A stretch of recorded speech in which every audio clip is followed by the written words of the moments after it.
자, 오늘 창세기 4장 우리 성경 공부 하도록 하겠습니다.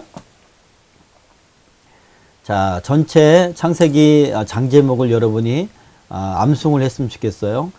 특별히 목회자가 되실 분들 또는 신학생이 되실 분들은 다시 말씀드리지만 각 이 성경의 장 제목을 암기하고 있어야지 그 암기한 토대로 그 안에 어떤 내용이 있는지 좀 더 많이 보면은 어떤 구절이 있는지 자세하게 알 수가 있어요. 그래서 제가 지난번에 설명했던 것처럼 나중에는 성경을 하루에 일독을 할 수 있는 정도의 그런 이 상황까지 그런 어떤 수준까지 나아갑니다. 그렇게 장제목을 암송하는 게 머릿속에 그냥 두는 거죠. 머릿속에 각인시키는 거예요. 그것이 상당히 중요하다. 자, 오늘은 가인의 살인입니다. 근데 저는 사실 이 장제목보다 가인의 살인에 초점을 맞추기보다는 저는 아벨의 예배에 초점을 맞추고 싶어요. 아벨의 예배. 예. 자, 창세기 4장은 창세기 전체 속에서 이제 오늘 합류한 우리 그 형제들이 있기 때문에 다시 설명드리면 창세기는 크게 1장에서 11장 인류의 원역사를 다루고 있고, 그리고 바벨탑 이후로 이제 민족이 분산되는 그런 일을 다루고 있고, 12장부터 50장은 이제 아브라함을 선택하셔서 아브라함의 후손으로 그렇게 이제 구속의 역사를 이제 쓰시는 하나님의 이야기가 담겨져 있습니다. 오늘 4장은 3장에 이어서 3장은 아담과 하와의 범죄죠. 에덴 동산에. 자, 오늘은 그 죄가 아담과 하와의 범죄에서 그치지 않고 그 가정 안에서 확산되는 양상으로 나타납니다. 죄는 확산되죠. 천국도 겨자씨에서 확산되는 것처럼 커지는 것처럼 죄도 자랍니다. 예. 그래서 죄는 초기의 싹을 잘라야 돼요. 어쨌든 자, 그래서 인류 역사의 심각한 타락 양상을 4장부터 볼 수가 있습니다. 아주 오랜 어떤 그런 유구한 역사를 통해서 인류가 점점 타락한 게 아니고요. 초반부터 엄청난 타락을 해요. 초반부터 하나님께 불순종하고 살인하고 이런 일들이 4장을 보면 잘 알 수가 있어요. 4장의 구조를 설명해 드리면 1절에서 5절까지는 이제 가인과 아벨이 출생한 것이 2절, 그 다음에 3절, 4절, 5절은 이제 제사를 지낸 그런 내용이고요. 6절에서 15절은 가인이 아벨을 이제 죽이고, 그리고 하나님이 하나님의 벌을 내리시는 장면인데, 이것을 이제 땅이 아벨의 피를 받고 땅이 호소하는 거죠. 그러므로 땅이 이제 그 가인을 뱉어버리는 거예요. 농사는 이제 직업을 갖고 있는 가인으로서는 그 엄청난 그런 벌이었죠. 자, 그리고 16절에서 24절은 이제 가인의 자손에 대한 이야기고, 그리고 25절에서 26절은 셋의 자손입니다. 셋의 자손 중에 에노스가 나오고, 특별히 후반부에서 이제 앞부분은 이제 가인과 아벨의 출생 배경, 그 이름의 이제 그 기원에 대해서 잠깐 설명할 거고, 그리고 이제 가인과 아벨의 제물은 뭐가 달랐는지를 설명할 거고요. 그리고 이 가인의 자손과 셋의 자손. 그러니까 가인은 타락한 자의 자손이고, 그리고 셋은 하나님이 다른 시로 지은 거룩한 경건한 그런 자손들인데, 이 두 자손이 어떻게 인류 역사에서 어떤 위치로 어떤 모양으로 살아가고 어떤 전통을 세우는지를 우리 한번 보도록 하겠습니다. 네. 자, 우리가 보통 이제 그 학교에서 배울 때는 진화론을 근거로 하기 때문에 뭐 구석기 시대가 있고, 뭐 그 이전에 뭐 그 유인원 시대가 있겠지만 또 구석기 시대가 있고, 그 다음에 신석기 시대가 있고 그러잖아요. 근데 오늘 성경은 다르게 말합니다. 역사 초기 때부터 인간은 놀라운 건축술과 재련술, 그리고 수준 높은 문화생활을 향유하고 있었다. 그렇게 오늘 성경은 말해요.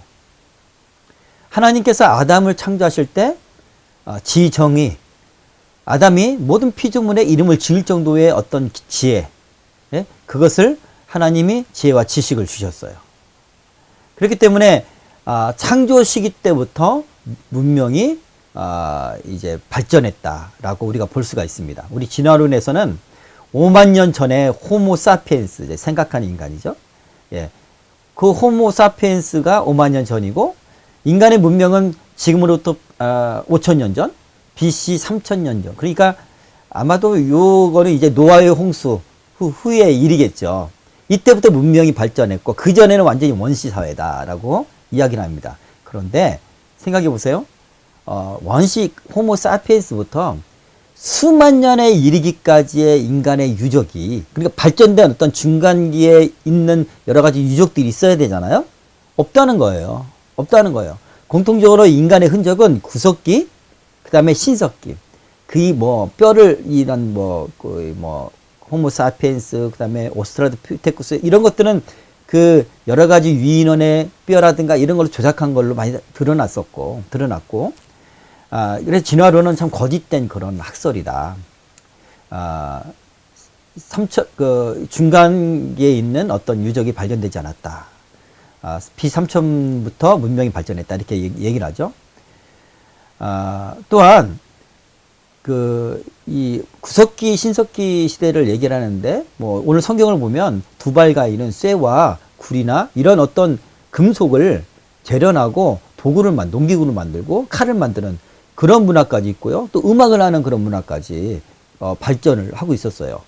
근데 석기 시대 때, 구석기 시대 때도 그런 걸 발전했을까 생각을 해보면, 사실 구석기 시대와 석기 시대는 우리가 진화론적인 관점에서 나는 그런 시대 구분이죠. 사실은 전 세계적인 석기 시대, 구석기 시대라고 말할 수 없어요. 그렇게 기계적인 견해를 받아들일 수는 없습니다. 바벨탑 사건 이후로 흩어졌죠. 동시대에 사는 사람들 가운데도 좀 어떤 자원이 있는 그런 동네나 지역에 사는 사람들은 굴이나 금을 캐어서 재련을 하고 그런 것을 도구 삼아서 삼겠죠. 그리고 자원이 없는 동네에서는 나무를 가지고 또는 돌을 통해서 도구를 사용했을 거예요. 특별히 또 밀림이나 또는 숲이나 이렇게 동떨어진 그런 문화권에 있는 사람들은 이미 문화의 어떤 맥이 끊긴 그런 사람들은 오히려 좀 문화가 도태되거나 정치되거나 후퇴되었을 거예요. 여러분, 제가 제 어렸을 때가 1970년도, 80년도인데 80년대까지요. 제가 이제 시골에서 살았거든요. 80년대까지 흙집에서 살았어요. 흙집에서 살고, 그리고 이제 그 농기구나 이런 것들도 크게 발전되지 않았어요. 그러니까 조선시대 때 그 모습, 고려시대 때 그 모습 그대로 크게 발전되지 않은 모습을 우리나라는 1980년대까지 왔다는 거죠. 이제 현대화된 것은 90년대 그리고 2000년대 들어서서 현대화되고 기계 발전하고 또 전자문명이 발전하고 이렇게 기술이 발전하고 이렇게 발전했다는 거지, 수천 년 동안 크게 발전한 게 별로 없어요. 인간 어떤 기술이나 문명은. 그런 것을 보면, 그리고 지금도 이렇게 현대가 많이 현대화되고 발전을 했는데, 고도의 그런 어떤 기술이 발전하고 그런 혜택을 받고 있는데, 도시와 동떨어진 그런 국가나 그런 문명 가운데는 아직까지도 원시사회처럼 그렇게 그런 도구를 사용해서 하고 있는 데가 있어요. 어떤 데는 칼이 있기도 하고, 어떤 데는 호미가 있기도 하고, 또 어떤 데는 금속이 없어서 돌이나 나무로 도구를 써서 사용하고 있어요. 그렇죠? 이렇게 동시대에 석기 시대 때 발견했던 여러 가지 도구를 지금도 사용하고 있다.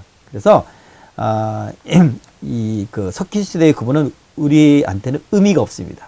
우리는 무엇인 하나님 말씀 그대로 이 시대가 역사하고 있다라고 믿습니다. 자, 단계별로 가인의 역사를 한번 살펴보면요. 가인이 처음에 인류의 최초의 출생자죠. 가인이. 그죠? 아담과 하와는 하나님 만드셨고, 그리고 이제 사람이 만든, 물론 이제 하나님으로부터 만든 거죠. 하나님의 은혜로 하나님 생명을 내신 거죠.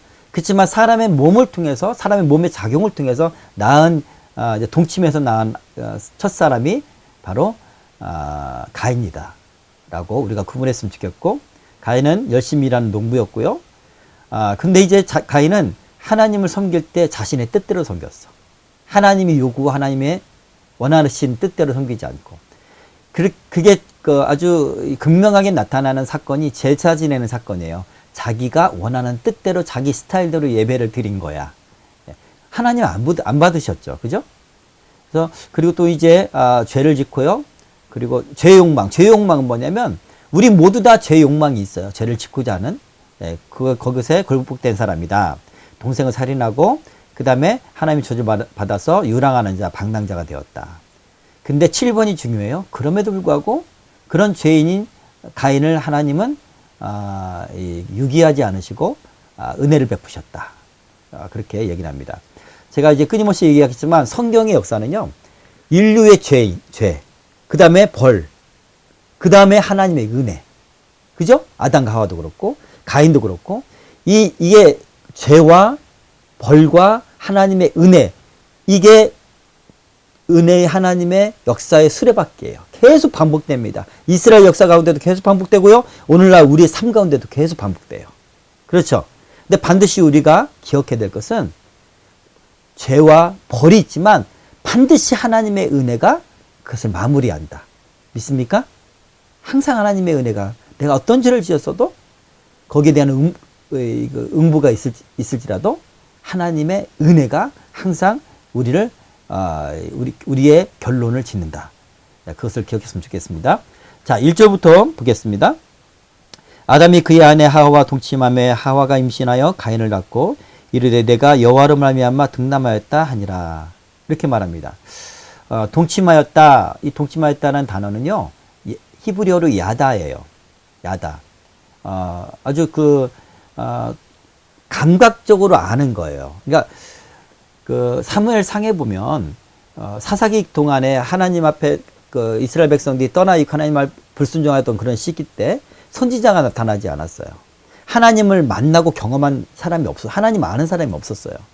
그래서 사무엘 상에는 제사장이 있지만 제사장이 타락한 이유가 그들이 하나님을 알지 못했어요.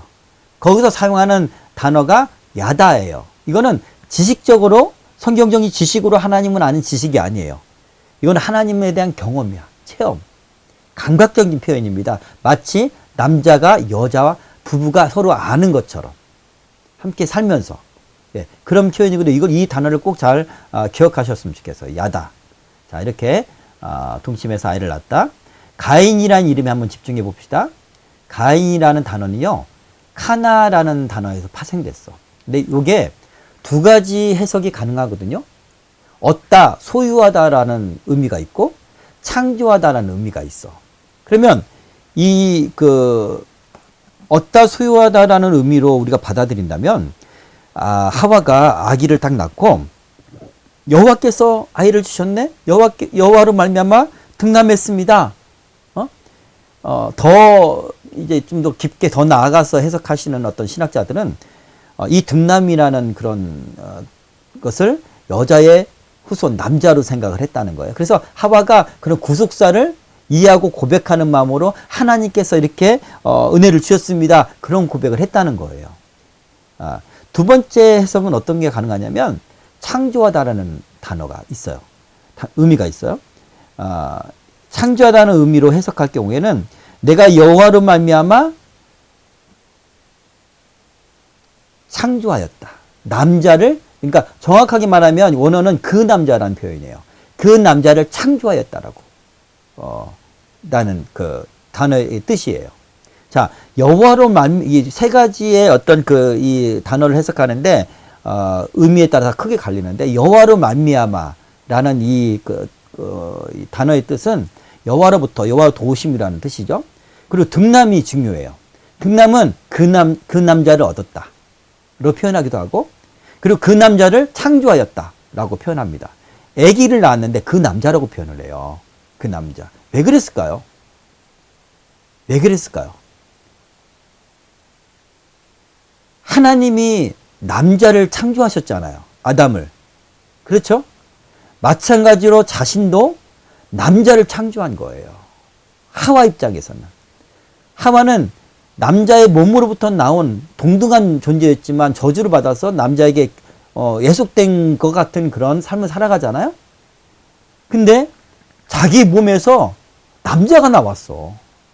남자가 나왔어. 예? 이 성취감. 그래서 저는 후자, 창조하였다는 의미 해석이 더 적합하다고 봅니다. 그래서 하와의 지금 심리 상태, 영적인 상태는 자아 성취, 자기 성취에 도취되어 있었고, 그리고 여호와 하나님과 비교하고 있다는 거예요. 교만해져 있는 그런 상황인 거죠. 예, 그런 영적인 상태로 아이를 낳고 그 아이, 우리가 보통 부모가 아이를 낳으면요, 처음에 믿는 사람으로서는 아이를 우리는 이제 그 하임이라는 아이가 하나님의 임재라는 뜻인데, 그 아이가 낳을 때 하나님의 환상을 보여주셨어요. 낳을 것이라는. 그리고 그 하나님의 낳을 때의 그 하나님의 역사를 믿고 그 아이를 하임이라고 이름을 짓고 또 그런 인생을 살아가도록 계속 길러요. 계속 그렇게 키운단 말이죠. 예. 낳을 때의 영적 상태, 고백이 정말 중요한데, 하와는 내가 그 남자를 창조했다라고 해석한다면 가인을 그렇게 키웠을 거예요. 교만하게. 하나님과 동등됨은 아니어도 인간은 누구나 처음에 하와의 그 죄가 뭡니까? 하나님과 동등되려고 한 거잖아요. 하나님처럼 되려고 한 거. 그죠? 바벨탑의 죄가 뭡니까? 하나님처럼 되려고 하는 거예요. 우리의 죄가 뭐예요? 하나님 뜻이 아닌 내 뜻대로 하려고 하는 거예요. 이게 죄가 하나님과 동등되는 거거든요. 이게 교만이거든요. 하와는 가인을 그렇게 키웠을 것이다. 그래서 가인이 예물을 드릴 때도 자기 뜻과 의지대로 자기 스타일대로 하나님을 섬겼다. 이렇게 우리가 볼 수가 있겠습니다. 자, 이런 해석은 여러분 듣지 못했을 거예요. 그렇죠? 근데 이거는 분명한 이 두 가지 해석이 나뉘는데, 보통은 앞에 동침하다, 동침이란다, 여호와로부터 얻었다라고 그렇게 해석을 많이 해요. 오늘 한글로 해석한 것도 그런 의미가 좀 강해요. 그러나 두 번째 해석도 있는데, 저는 개연성, 맥락을 볼 때 두 번째 해석이 굉장히 강하다. 그렇게 말씀드릴 수 있습니다. 자, 2절, 아벨을 낳았는데 아벨은 양치는 자였고 가인은 농사하는 자였다. 이렇게 말하죠. 아벨의 이름에도 의미가 있어요. 아벨의 의미는 허무, 공허, 숨이라는 거예요. 가인을 낳을 때는 그렇게 했는데 아벨을 낳았을 때는 아담과 하와가 허무라는 이름을 줬고 공허라는 숨. 이게 뭐냐면 마치 티끌과 같은 거예요. 후 하면 날아가는 거 없어지. 이게 인생이라는 거예요. 이게 인생이라는 거예요. 인생의 본질을 깨달은 거죠. 인생의 본질을. 예. 자, 아벨은 목축업의 조상은 아니에요. 왜냐하면 그 자녀가 없기 때문에 아벨의 후손이 있었다는 말이 없어요. 최초의 목축업자는 맞아요. 근데 목축업의 조상은 뒤에 라멕의 그 아들인 야발이 목축의 조상입니다. 자, 요거 뭐 어렵게 시험 내면은 신대호 시험 때 어렵게 이렇게 시험 낼 수도 있겠어. 자, 넘어가겠습니다. 자, 3절 보면 가인은 땅의 소산으로 제물을 드립니다. 그리고 아벨은 양의 첫 새끼와, 어감이 좀 이상한데, 첫 새끼와 그 기름으로 제물을 드려요. 그리고 아벨과 그의 제물을 하나님 받으시지만 가인과 그의 제물은 받지 않으십니다. 자, 먼저 아벨의 제사를 볼까요? 아벨은 양의 첫 새끼와 그 기름으로 제사를 지냈다.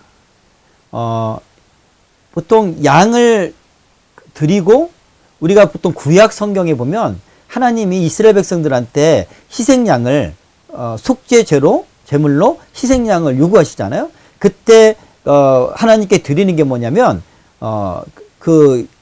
희생 제물과 기름으로 드린다고 그래요. 기름으로. 그렇죠? 그것처럼 그 원시 시대 태초 조상들도, 아벨도 그렇게 드렸다는 거예요. 왜 이렇게 드렸을까? 아벨은 양치는 자였으니까 양을 드리는 건 당연하고, 가인은 농사 짓는 사람이니까 자기 소산을 드리는 건 당연하잖아요. 근데 하나님은 왜 아벨은 받으시고 왜 가인은 안 받으셨지? 하나님은 피해 제사를 좋아하시나? 육축을 좋아하시나? 그래서 그냥 이렇게 쉽게 해석하는 해석은 뭐냐면, 아벨은 믿음으로 평소에 믿음의 삶을 살았고 평소에 하나님을 잘 섬겼기 때문에 그 제사를 받은 거고, 가인은 평소 행실이 좋지 않고 믿음을 살지 못했기 때문에 그 제사를 안 받았다라고 해석하는 게 많은 사람들의 해석이에요. 그러나 분명히 여기에는 분명한 영적 의미가 있어요. 히브리서 11장 4절에 보면 이렇게 말씀하시죠. 믿음으로 아벨은 가인보다 더 나은 제사를 하나님께 드림으로 의로운 자라 하시는 증거를 얻었으니 하나님이 그 예물에 대하여 증언하십니다. 그가 죽었으나 그 믿음으로써 지금도 말하느니라. 네, 아벨은 믿음으로 제사를 지냈다는 거예요. 제물을 드렸다는 거예요. 그럼 이 믿음 뭐냐? 어떤 믿음일까요? 이 믿음은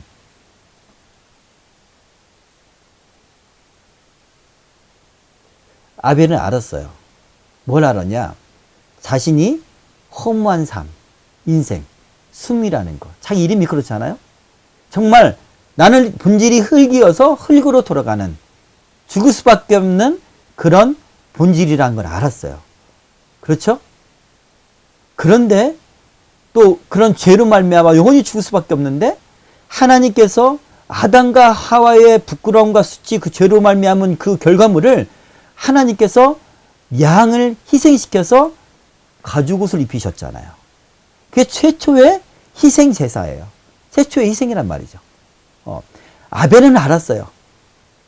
양의 희생으로, 양의 피로 죄가 속해진다 라는 걸 알았어요. 그래서 그 믿음으로 아벨은 드린 거예요.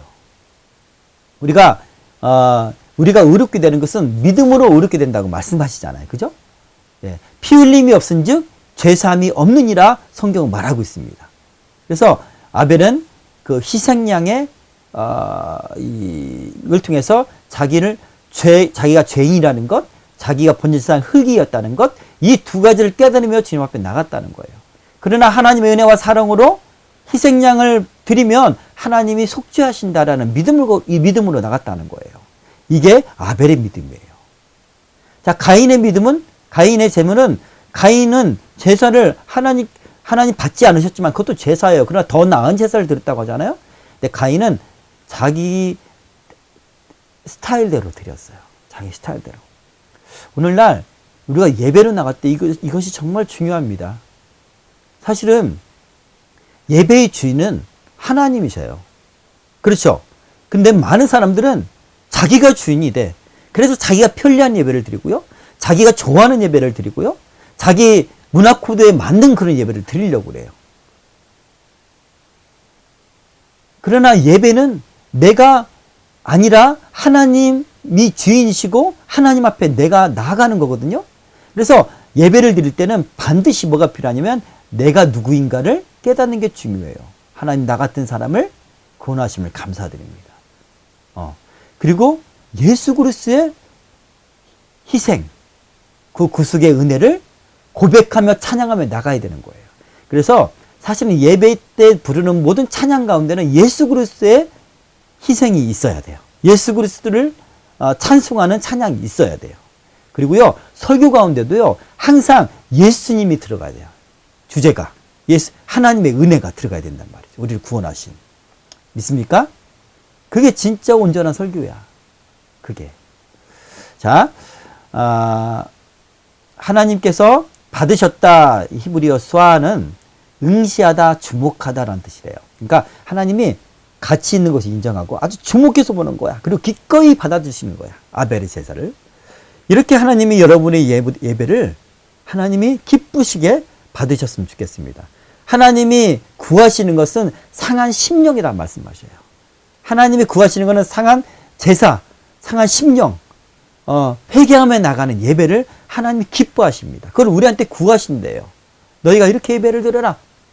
그 하나님이 기뻐하시는 것을 여러분 아시고, 그래서 제가 아까 그 찬양을 좋아하는 거예요. 주의 보좌로 나아갈 때 어떻게 나아갈까? 자격 없는 내 힘이 아닌 오직 예수 그리스도의 보혈로. 아멘. 자, 그리고 네, 다 이야기한 거고, 4절 내용인데 시편 51편 17절 아까 제가 말씀드린 내용인데 한번 같이 읽어볼까요? 하나님께서 구하시는 제사는 상한 심령이라 하나님이여 상하고 통회하는 마음을 주께서 멸시하지 아니하시리이다. 아멘. 이 예배가 성공한 예배예요. 하나님 기뻐하시는 예배. 예. 그러나 가인은 자기가 죄인한 것을 깨닫지 못해요. 깨닫지 못해요. 인정하지 않는 거죠. 뒤에 가인이 사람을 죽이고 자기의 어떤 반응을 보면 가인이 자기에 대해서 어떻게 인식하고 있는지를 우리가 잘 알 수가 있어요.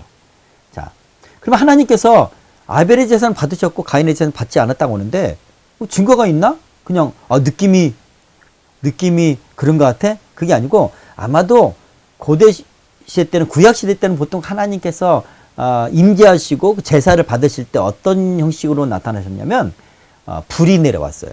불이 내려왔어.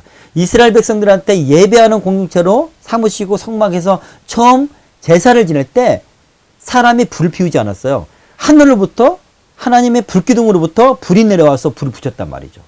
그리고 그 불을 꺼뜨리지 말라. 계속해서 그 불로 제사를 드리도록 하나님이 제정하셨어요. 그렇죠? 우리가 잘 알죠? 엘리야도 이 갈멜산 꼭대기에서 우상의 제사장들과 대결을 했을 때 하나님이 그 제단에 불을 내리셨잖아요. 예. 그리고 다윗이 제사를 지낼 때도 하나님께서 불을 내리셨습니다. 열왕기상 18장 36절에 보면 다윗이 거기서 여호와를 위하여 제단을 쌓고 번제와 화목제를 드려 여호와께 아뢰었더니 여호와께서 하늘에서부터 번제단 위에 불을 내려 응답하시고. 여러분, 구약 성경에서 불은 언제나 성령을 말해요. 신약 성경의 성령을. 물론 불과 형상화된 거죠. 형상화시킨 거죠. 상징적으로. 우리가 그 요한계시록에도 보면 성령을 묘사할 때 그렇게 불로 묘사가 되어 있어요. 자, 오늘날에 우리는 하나님께서 우리의 예배를 어떻게 받으셨을까? 기뻐 받으셨을까? 무엇을 할 수 있을까요? 예배당에 불이 떨어지면 안 되겠지. 제가 그 얘기하니까 옛날 제가 아는 사람이 생각이 나는데 예배당 밑에서 뭐 작업하다가 교회에 불을 낸 사람이 있었는데 어쨌든 이거는 딱 예. 성령이 증거한다는 거예요. 성령이 임재하시고 우리에게 은혜를 주시고 성령이 우리를 치유하시고 이런 역사가 예배 가운데 있는 거예요. 하나님이 기뻐 받으시는 예배는요, 그 안에 치유 역사가 있어요. 그 안에 교만한 자가 하나님 앞에 낮아지고, 그리고 깨닫지 못하는 자가 하나님의 주시는 깨달음으로 깨달아지고, 그리고 의인이었다고 생각하는 사람들이 죄인으로 하나님 앞에 고라지고, 이렇게 성령의 역사가 있는 것이 진짜 예배인 거예요. 예배인 거예요. 그런 의미에서 보면 우리가 예배는 형식이 아니다.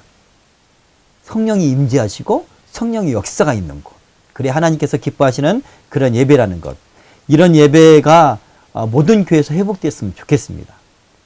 우리 이채훈 형제님은 나중에 목회자가 되어서 이런 예배를 인도하셨으면 좋겠어요. 성령의 불이 떨어져서 귀신이 떠나고 장애인들이 고침을 받고 예수님처럼 그런 일들이 예배 가운데 있었으면 좋겠어요. 할렐루야. 아멘.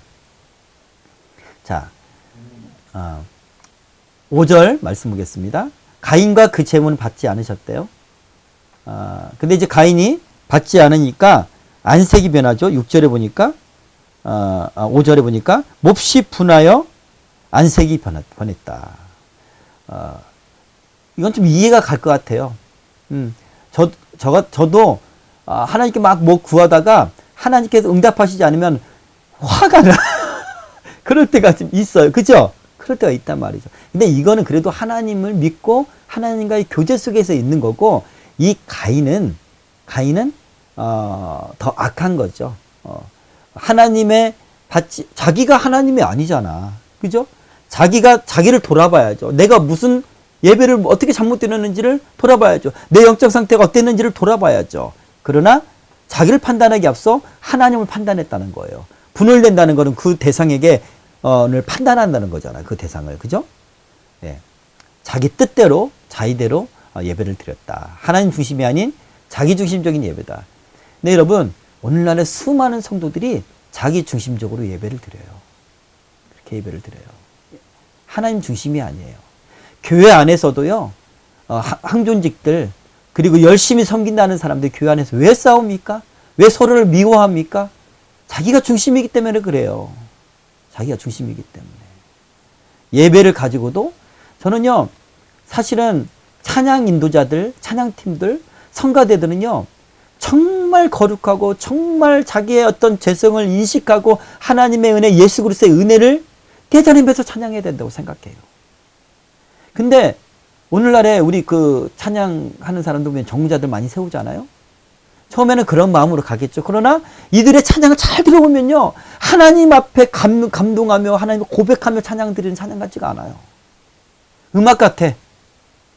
사람들 앞에서 턱시도를 딱 입고 사람들 앞에서 멋진 드레스를 입고, 물론 잘 갖춰입고 입어 와서 해야겠죠. 격식 있는 자리니까.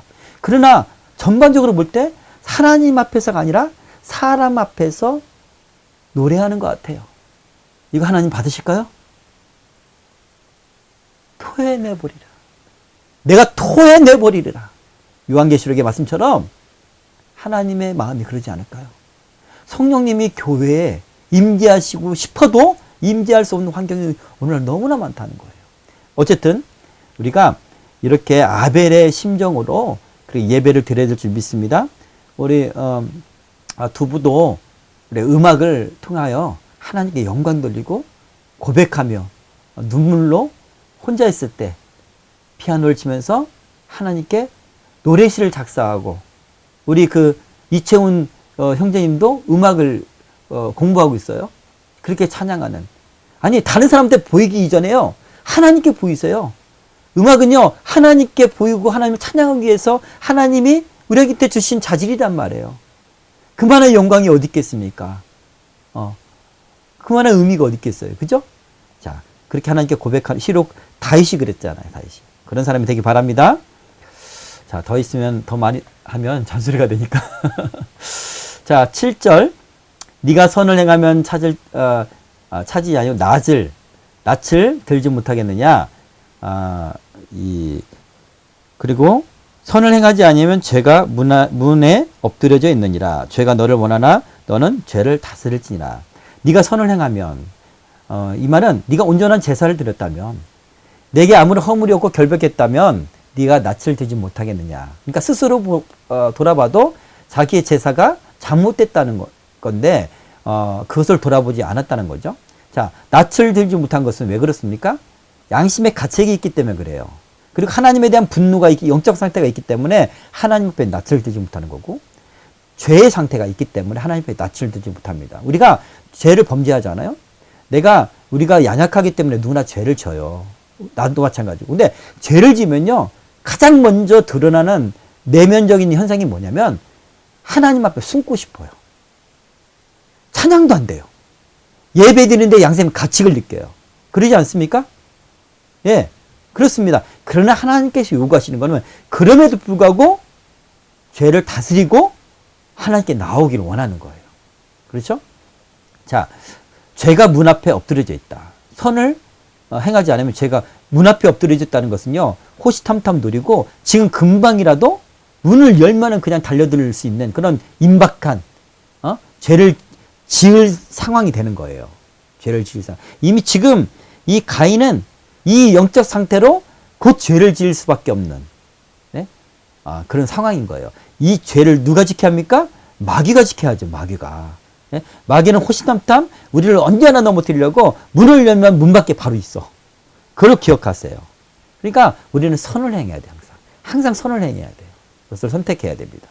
자, 죄가 문 앞에 엎드려져 있다. 이 죄라는 죄의 단어는 우리 신학생들 잘 아는데, 하타라는, 히브리 하타예요. 죄가 어떤 뜻이냐면, 우리가 이 헌법이나 여러 가지 법률을 어기는 게 우리는 인간사회에서는 죄지만, 하나님이 말씀하시는 죄는 뭐냐면 이거예요. 궁수가 활을 쐈어요. 근데 이 화살이 정확하게 원래 그 활을 쏘게 한 어떤 사람의 원하는 그 표적에 딱 맞춰야 돼요. 목표점에. 근데 이 여기서 벗어나는 것이 죄래요. 무슨 말이냐면 하나님의 뜻, 하나님이 원하시는 뜻이 아니게 다른 방향으로 행동하는 것, 이것이 죄라는 거예요. 예. 나는 살인하지 않았고, 난 도둑질하지 않았고, 나는 음란을 범하지 않았는데요? 하나님, 왜 저한테 이렇습니까? 아니, 너는 내가 원하고 뜻한 것을 선택하지 않았어. 너는 불순종을 선택했어. 이게 죄라는 거예요. 많은 경우, 많은 사람은 이걸 죄로 느끼지 못해요. 그냥, 이건 내 생각이고, 하나님 생각, 이렇게 생각해요. 그건 교만이고, 하나님의 자리로 앉는 거다. 우리가 성경을 통해서 그것을 아담과 하와를 통해서도 잘 알 수가 있습니다. 자, 죄를 다스릴지니라 이렇게 말하죠. 죄의 소원은 이제 죄가 우리를 항상 침입하려고 한다. 자, 다스릴 수 있다는 겁니까? 다스릴 수 없다는 겁니까?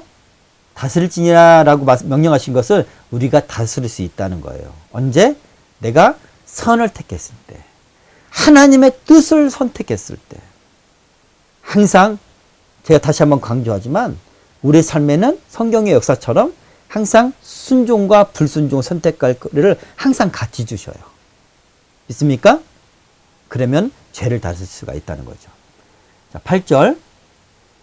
가인이 아벨을 쳐 죽이니라. 이 쳐 죽이다라는 단어는요, 죽일 의도로 힘껏 내리치는 행위래요. 여기 뭐 재판에서도 이렇게 의도적인 살인은 벌이 크죠. 그죠? 그만큼 가인은 상당히 분해해 있고, 그리고 하나님 앞에 벗어나 있었다. 알 수 있습니다. 9절 보면 하나님이 가인에게 말씀하십니다. 내 아우 아벨이 어디 있느냐? 그러니까 가인이 알지 못합니다. 그리고 더 나아가서 얘기를 합니다. 제가 제 아우를 지키는 자입니까? 내 아우를 지키는 자니까? 이렇게 하나님 앞에 반박하죠. 그죠? 하나님이 아벨이 어디 있냐라고 하는 것은 하나님이 몰라서 묻는 게 아니고요. 가인의 심령을 찌르는 거예요. 양심을 찌르는 거예요. 이건 뭐냐면, 가인아, 네가 아벨을 죽였니? 지금 엎드려줘. 이거예요. 회개를 촉구하는 내용이에요. 그럼에도 불구하고 가인은 어떻게 합니까? 내가 알지 못합니다. 아주 뻔뻔하죠. 이거는 마귀가 주는 마음이에요. 마귀는 거짓의 압이잖아요. 뻔뻔해요. 그리고 더 나가서 내가 내 아우를 지키는 자니까? 라고 반박합니다. 더 오만해지고 더 파렴치해지는 거예요. 그죠? 이렇게 하나님 앞에 잘못된 선택을 해서 우리가 죄의 노예가 됐어도 빨리 회개를 해야지. 이게 지혜로운 거예요. 그러나 회개하지 않으면 점점 하나님을 멀리하거나 하나님 떨어지거나 내 심령 상태가 하나님 앞에 도망가거나 그렇게 된단 말이에요. 내가 원하지 않아도 그렇게 돼요. 영적 상태가. 이게 영적인 원리예요, 우리가. 그렇게 점점 악해지는 심령 상태가 된다는 것. 그러니까 여러분은 양심의 가책을 느낄 때 부끄러워하지 마세요. 하나님 언제든지 용서하시는 분이고, 그때 내 양심을 찌르시는 거는 엎드려져라. 야, 또 죄를 졌니? 야, 너 너무 뻔뻔하지 않니? 너 맨날 죄 짓고 용서하고 죄 짓고 용서하고 너무 반복하는데 너무 뻔뻔하지 않니? 그렇게 탓하시는 하나님이 아니에요. 예. 용서를 해주길 원하시는 하나님. 자, 11절. 땅이 피를 받았은즉, 이렇게 얘기를 하죠. 11절 한번 자세히 읽어볼까요? 땅이 그 입을 벌려 내 손에서부터 내 아우의 피를 받았은즉 내가 땅에서 저주를 받으리니. 자, 땅을 어떤 신원하는 어떤 사람으로, 어떤 그런 대상으로 삼으신 거죠. 그래서 가인을 땅에서 토해내버립니다. 토해내버려요. 가인의 죄로 말미암아 땅이 그 피가 하나님께 호소한다. 그러니까 구약 성경 보면 어떤 사람이 살인을 저지르면 그 피가 땅이 호소한다, 하나님 앞에. 그렇게 표현을 하거든요. 자, 레위기서 보면은, 레위기서 18장 28절에 보면, 가나안 족속이, 그러니까 이스라엘 백성들한테 너희들이 가나안 땅에 들어가서 하나님 말씀에 순종하고 범죄하지 말라, 우상을 숭배하지 말라, 그리고 타락하지 말라, 그렇게 말씀하시면서 가나안 땅의 족속들이 거기서 범죄했으므로 그 땅이 그들을 토해낸다라는 표현을 하거든요. 바로 레위기서 18장 말씀입니다. 자, 13절. 이렇게 하나님이 이제 밭을 갈아도 효력을 내지 못하고 땅에서 피해서 유리하는 자가 되리라 이렇게 말씀하시니까 가인이 하나님 앞에 내 죄벌이 지기가 너무 무거우니이다 이렇게 말해요. 무겁습니다. 이렇게 말할 처지가 아닐 텐데 살인하면 죽임을 당해야 되는 건데 그죠? 죄가 무겁다라고 얘기하는 거예요. 불만이 더 많아지는 거죠. 지금 이 가인의 심령 상태, 마음의 상태를, 영적 상태를 우리가 잘 알 수가 있습니다. 14절, 주의 낯을 배웁지 못하리니 땅에서 피하며 유리한 자가 되고, 그 다음에 나를 만나는 자마다 나를 죽이겠나이다 라고 가인이 얘기를 하죠. 하나님 앞에. 처음에 얘기를 해요. 주의 낯을, 그러니까 가인이 쫓겨날 때요, 에덴의 동편의 놋 땅으로 쫓겨났다고 그래요. 예, 이 놋이라는 것은 어디 황폐하고 황폐한 그런 땅을 의미해요. 가인과 아벨이 에덴 동산을 쫓겨나서 동쪽으로 쫓겨났죠. 그래서 동쪽에서 들어오는 생명나무를 먹지 못하게 하기 위하여 두루 도는 칼로 지키셨잖아요. 그죠? 거기에서 더 동쪽으로 놋 땅으로 이제 가인이 진짜 쫓겨나는 거죠. 이제 이 하나님이 에덴 동산에 계셨다고 생각을 했기 때문에 하나님으로부터 멀어진다고 생각을 한 거예요. 그죠? 가인은 주의 낯을 뵙지 못한다. 하나님으로부터의 단절, 하나님으로부터의 분리. 죄인이라 할지라도 그걸 두려워했던 거예요. 인간은 누구나 하나님으로부터 분리가 되면 어려운 삶, 힘든 삶, 영적으로는 죽음에 이르는 삶을 사는 거죠. 그죠? 자, 그 인간은 하나님의 사랑과 관심과 보호 안에 있어야 됩니다. 아담과 하와가 그랬었던 거고요. 그렇게 에덴 동산을 하나님 창조하셨죠. 자, 나를 만나는 자들마다 나를 죽이겠나이다 라고 말합니다. 지난번에 어떤 그 청년이 질문을 합니다. 목사님, 아담, 하와, 그 밑에 가인과 아벨인데 다른 사람이 있었네요? 이 성경은 전 인류의 역사를 얘기하는 게 아니고 여러 문명권이 있는데 그 하나의 문명권, 그 가운데 문명권을 얘기하는 거 아닙니까? 그렇게 질문을 하고 그렇게 말하는, 주장하는 학자들도 있어요. 그러나 아담이 셋을 낳을 때가 130세거든요. 예? 그 기간 동안에 수많은 자손을 낳았다는 거예요. 낳았다는 거고, 그리고 지금 있는 자손 또는 앞으로 나올 많은 자손들, 그 당시에는 왕성하게 아이를 낳았을 테니까 실제로 노아의 홍수 때까지 지구의 인구가 수십억이 될 만큼, 예, 그 정도의 번식력이 있었고요. 사실 지금의 70억이 지구가 인구가 70억입니까? 근데 이렇게 두 배로 껑충 뜬 것이 사실 얼마 안 되거든요. 금방 불어나요. 금방 불어나죠. 자, 환경이 좋았던, 자연환경이 더 좋았던 그때는 더 그랬을 것이다. 자, 그리고 우리가 그 선택 기록설이라는 게 있는데 뭐냐면, 성경의 구약 성경은요, 이렇게 족보나 이런 것들을 다루고 어떤 인물을 얘기할 때 선택해서 의미가 있는 사람들의 이름을 이렇게 기록하고 있거든요. 다른 사람들은 기록이 안 됐을 뿐이다. 이런 의견들도 있습니다. 아무튼 이 당시에도 사람들이 있었다. 아담과 하와의 후손들이 있었다. 그렇게 우리가 알면 되겠고요. 15절, 가인을 죽이는 자는 벌을 7배나 받을 것이다. 7배라는 것은 완전한 벌이요. 7배가 완전수니까 내가 진짜 걔를 벌 줄 거야. 가인 너를 죽이면. 그리고 이걸 가인한테만 얘기한 게 아니에요. 모든 사람이 알 수 있도록 어떤 표를 주셨어. 그 표는 어떤 징조나 표징이나 기호나 어떤 이적으로 해석이 되는데 아마 초자연적인 어떤 표식일 수도 있고요. 그래서 그것을 보면 이 모든 사건들을 아니까 사람들이 가인을 손대면 안 돼. 보복하면 안 돼. 우리 형제를 죽였다고 보복하면 안 돼. 하나님께서 완전한 보복을 하신다고 했어. 그렇게 말하는 거죠. 자, 표를 주셔서 가인이 죽임당하지 않게 죽음을 면하게 하셨어요. 이게 하나님의 은혜예요. 하나님의 은혜. 정말 악한 죄를 졌고 그리고 죽이기까지 하고 지금 영적 상태도 하나님 앞에 이렇게 되고 있는데 그럼에도 불구하고 그 사람의 호소에 하나님 은혜를 주시잖아요. 이게 하나님이에요. 불순종해도요. 하나님이 예를 들어서 너는 이 아이랑 결혼해. 이게 나의 가장 좋은 뜻이야. 근데 자기의 욕망과 인간적인 어떤 기준으로 다른 사람과 결혼했어. 또 뭐 실수하거나 사고 쳐서 결혼했어. 그러면 하나님 뜻에 어긋난 거잖아요. 그러면 그 사람을 하나님 유기하실까요? 아니면 포기하실까요? 그렇지 않습니다. 그럼에도 불구하고 그 결혼 생활을 축복하시고 또 온전한 길로 인도하셔요. 이게 하나님이에요. 믿습니까? 처음에 불순종해서 끝나는 게 아니에요. 계속 은혜를 주신다. 그러나 최선은 아니다. 처음에 순종했을 때가 최선이다. 그걸 기억하시기 바랍니다. 자, 표에 대해서 얘기를 할게요. 하나님은 어떤 사람을 구별하고 어떤 사람을 구원하기 위해서 표를 주시는데, 우리가 예술기서에 보면 이제 그 예루살렘의 어떤 심판에 대해서 예언할 때 거기서 하나님의 천사를 보내서 이마에 표를, 예? 그 인을 찍게 만들어요. 인을. 그래서 그들 구원하게 하나님이 환상 가운데 그걸 보여주시고요. 또 요한계시록 7장에 보면 이제 천사들이 이제 심판하려고 할 때 가만 두어라, 가만 붙잡고 있어라.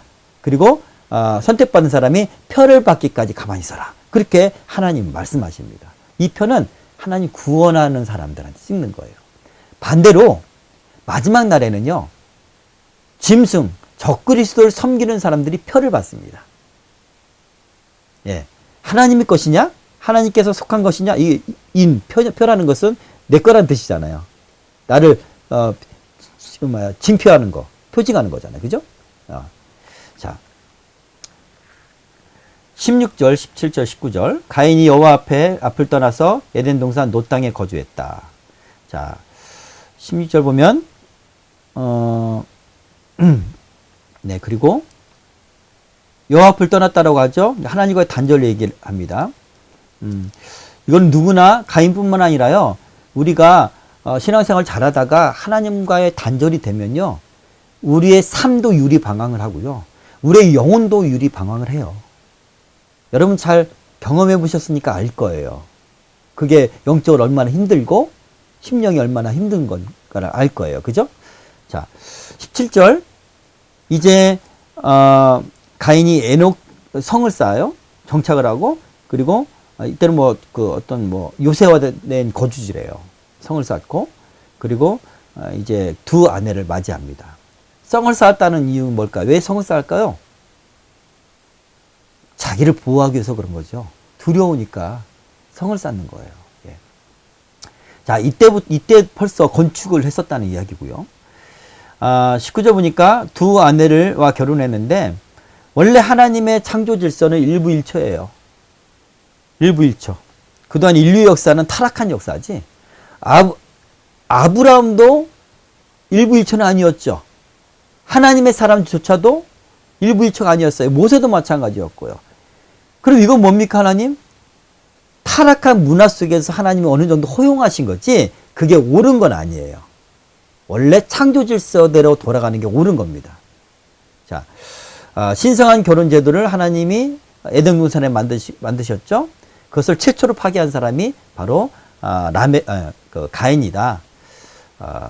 이렇게 우리가 알 수가 있습니다. 자, 이제 가인의 자손에 대해서 쭉 나옵니다.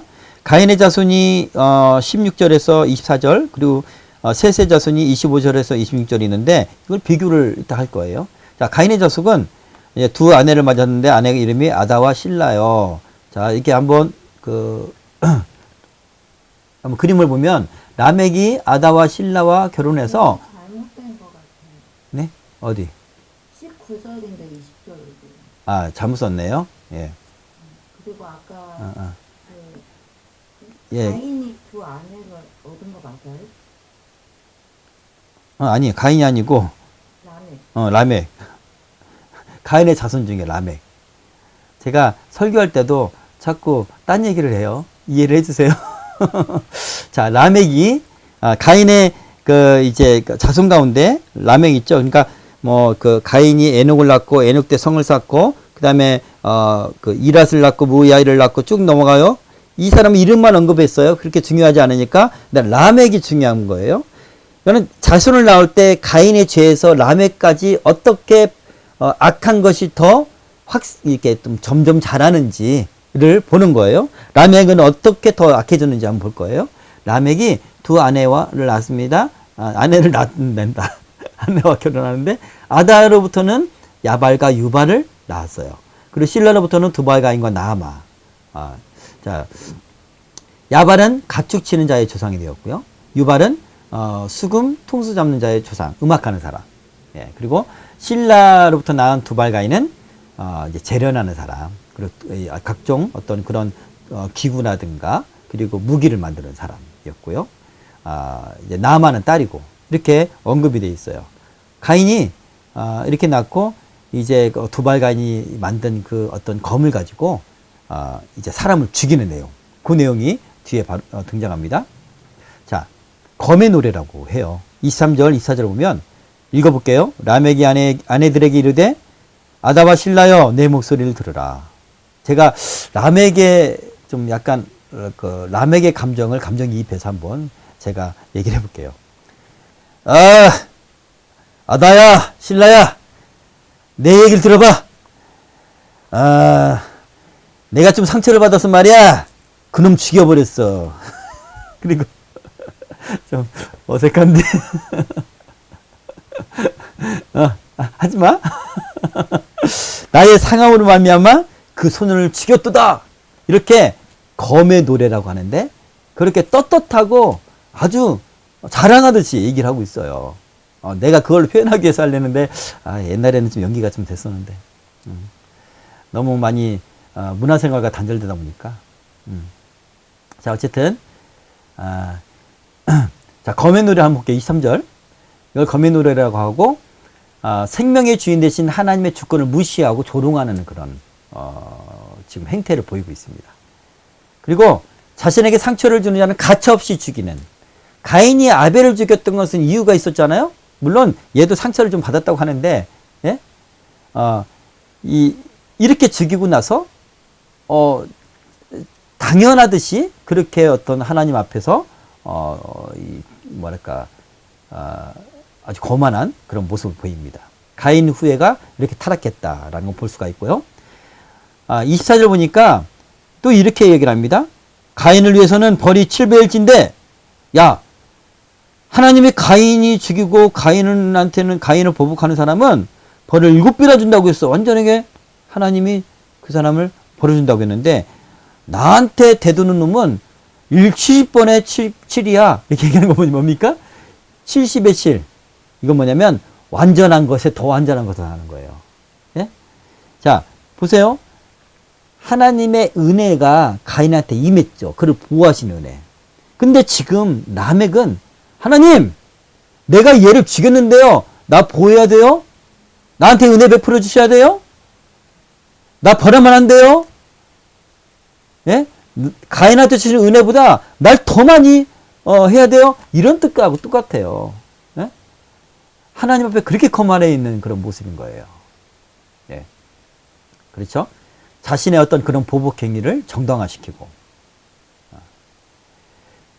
우리도 가끔 그럴 때가 있는 것 같아요.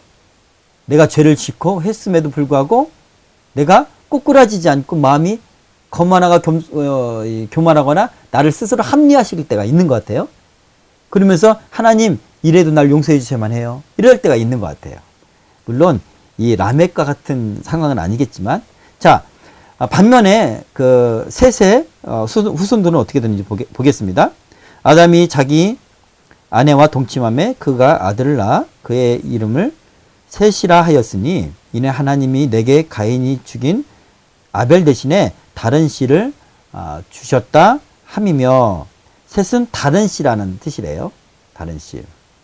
네, 130에 나왔다고 5장에는 5장에 이제 그 아담의 족보가 있는데 거기 나와 있습니다. 셋도 아들을 낳고 그의 이름을 에노스라 하였으며 그때 사람들이 비로소 여호와의 이름을 불렀더라. 셋의 자손이 에노스입니다. 에노스의 이름을 한번 주목해서 보세요. 병든 사람, 죽음과 부패로 사라져갈 사람. 네. 그 이름 자체가 겸손해. 자신의 본질을 이해하는 거야. 죄인으로서 흙으로 돌아간 사람이라는 걸 아는 거예요. 바로 이때 이렇게 자신의 실종을 인정하고 하나님의 은혜를 알 때 예배가 되는 거예요. 그래서 에노스 때 비로소 여호와 이름을 불렀다. 여호와 이름을 불렀다는 것은 사람들이 공적인 예배를 드렸다라는 거예요. 찬양과 감사와 이렇게 하나님 앞에 예배를 나갔다. 예. 죄인임을 깨달았던 바로 그 시절에 예배가 회복이 되는 거예요. 오늘 한국교회도요, 우리의 죄를 깨닫고 우리가 하나님 앞에 정말 죄인일 수밖에 없다는 그런 한 사람 한 사람의 고백들이 회복이 될 때 진짜 예배가 회복이 될 줄 믿습니다. 한국교회 부흥은 거기서부터 시작된다고 믿어요. 자, 가인의 후손과 셋의 후손의 비교를 한번 해보겠습니다. 가인의 후손은 성을 쌓고 악기와 무기를 개발하는 등 세속 문명을 발전시켰어요. 그죠? 그리고 세상 왕국의 기초를 다져갑니다. 그리고 셋의 후손은요, 여호와께 감사와 찬양으로 연합하고 예배하는, 거기에 지금 집중해서 다루어지고 있습니다. 물론 이들도 이 세상에서 그 문명 가운데 발전시키며 살았을 거예요. 그러나 특별히 이들은 이 세상 속에서도 하나님께 예배드리는 공동체가 되었다는 것을 강조하고 있어요. 그렇죠? 하나님의 왕국의 기틀을 세우기 시작했다. 가인의 후손은 문명을 발전시켜 나갔지만 세속적인 문명에 더 치중해 살아갔고, 셋의 후손은 세상에서 살아가지만 하나님의 나라, 하나님의 왕국의 기틀을 시작한 그런 후손들이다. 이게 크리스천의 삶입니다. 믿습니까? 이게 크리스천의 삶이에요. 믿지 않는 사람들은 세상의 문명을 발전하는 것을 가장 큰 가치로 여기고 살아가요. 그러나 크리스천들은 세상의 문명 속에 있고 기여를 하지만 더 중요한 것은 바로 하나님 나라를 이루어가는 것. 이게 가장 큰 가치예요. 믿습니까? 예, 성경은 그 가치에만 초점 맞추고 있어요. 그게 가장 중요한디. 무엇이 중요한디? 그게 가장 중요해. 그렇게 말씀하고 있는 것과 같습니다. 네. 자, 오늘 말씀을 읽고 깨달은 거를 오늘은 딱 두 사람만 이 얘기를 해볼까요?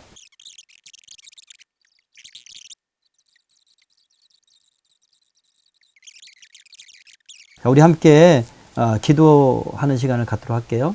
이 시간은 통성으로 길진 않지만 통성으로 기도하는 시간입니다. 우리는 본질상 흙으로 돌아갈 인생이었다. 그렇지만 하나님의 은혜로 존귀한 자녀가 되었다. 그것을 날마다 고백하고 감사하며 삽시다. 그리고 항상 보면 하나님 앞에 귀한 사람들은 자기의 존재가 허무, 숨, 그리고 죽을 사람, 이렇게 자기 자아인식을 한 사람이었다. 그것을 기억하시고 또 하나님의 사죄의 은총과 예수님의 희생을 기억하고 그것을 기억하면서 예배를 드려야 된다. 하나님, 제가 그렇게 하나님께서 구하시는, 하나님 받으시는 그런 예배자가 되게 해 주시옵소서. 나의 모든 예배가 항상 성공할 수 있도록 하나님 입장에서 하나님이 받으시는 예배가 될 수 있도록 도와주십시오. 그렇게 다시 예배자로 설 수 있도록 해달라고 기도하고요. 세 번째는 이 세상의 기초를 놓고 탑을 쌓아가는 인생이 아닌 하나님 나라의 왕국의 틀을 세워서 하나님 나라를 위해서 인생을 살아가는 그런 사람 될 수 있도록 하나님 내 인생을, 내 삶을 그렇게 주관해 주세요. 오늘 말씀 보면 에노스의 그 후손들을 칭찬하시는 거예요. 인정하시는 거죠. 하나님의 책에 내가 인정받는 이름으로 기록되길 원합니다. 그렇게 우리 고백하고 소망하는 마음으로 이 세 가지를 가지고 우리 함께 우리 통성으로 기도하겠습니다. 기도합니다. 사랑의 하나님 아버지, 오늘 주의 말씀을 통하여 하나님의 마음을 알고 또한 인간의 하나님 죄성을 알고 또한 하나님 그 죄를 하나님 앞에 자복하지 못했을 때 하나님 그 죄가 어떻게 자라는지를 또 하나님 앞에 얼마나 교만하게 행하는지를 얼마나 뻔뻔해지는지를 잘 보았습니다. 그럼에도 불구하고 용서하시고 회개하기를 원하시는 주 하나님의 오래 참으심과 자비하심을 기억할 수 있도록 인도하여 주시옵소서. 하나님 아버지, 우리는 하나님 너무나 연약하여서 하나님 아버지 문을 열면 문 앞에 죄가 있고 나에게 달려들려고 준비하고 있음에도 하나님 아버지 문을 열고 죄가 들어오도록 하고 죄를 범하고 하나님, 그래서 하나님 영적으로 다시 한번 눌리고 그리고 이런 일들이 반복되어집니다. 그런 하나님, 그때마다 주님 앞에 엎드리며 회개할 수 있는 지혜를 허락하여 주시고 하나님, 우리 안에 하나님 선을 행할 수 있는, 하나님의 뜻을 행할 수 있는, 죄를 이기고 다스릴 수 있는 하나님 아버지 그런 능력, 성령의 능력, 말씀의 능력 허락하여 주시옵소서. 하나님 아버지 나의 예배가 회복되기를 원합니다. 주님 앞에 나갈 때 하나님 구경꾼도 아니요 주님 앞에 나갈 때 내가 편리한 대로 주님 앞에 나가는 것이 아니라 하나님 아버지 살아계신 나의 주이신 나의 창조주이신 하나님 앞에 죄인이 하나님 아버지 예수 그리스도의 피와 하나님 공로를 힘입어 하나님 아버지 나가는 예배자림으로 아버지 참으로 겸손하고 참으로 하나님 감사하는 마음으로 나갈 수 있도록 인도하여 주시고 그런 나의 예배가 하나님께서 구하시는 예배 하나님께서 기뻐 받으신 예배가 될 수 있도록 인도하여 주시옵소서. 나의 예배를 회복시켜 주시옵소서.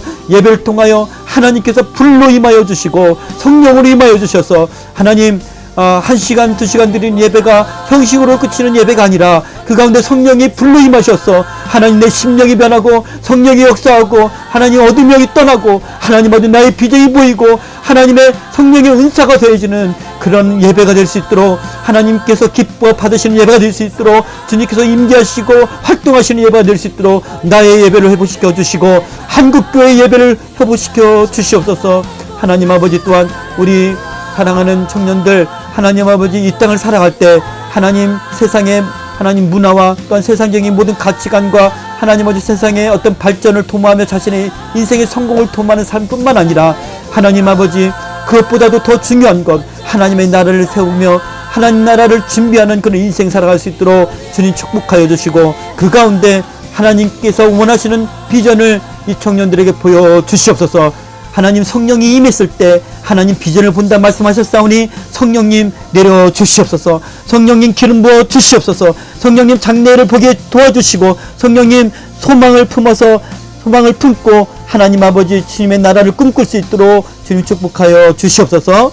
감사드리며 예수님의 이름으로 기도하옵나이다. 아멘.